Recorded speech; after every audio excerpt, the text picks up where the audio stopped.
Hi friends, welcome to 5 Minutes Tech YouTube channel. Here is iQOO Z9s 5G smartphone. In this video, you will learn how to set 100 mode to keyboard in your phone iQOO Z9s 5G. So first of all, go to the typing interface and see here. This is normal keyboard. Okay, if you would like to get 100 mode like right-hander mode and left-hander mode for keyboard, just click on the settings icon of the keyboard here and go to preferences, and here you will have 100 mode. Just click on it. Already it is turned off.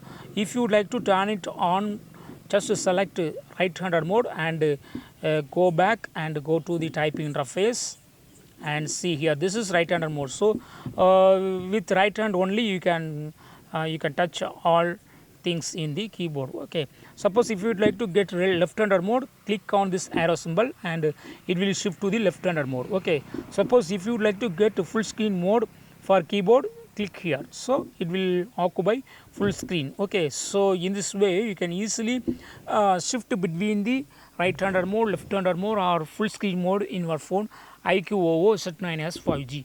That's all friends, thanks for watching, bye.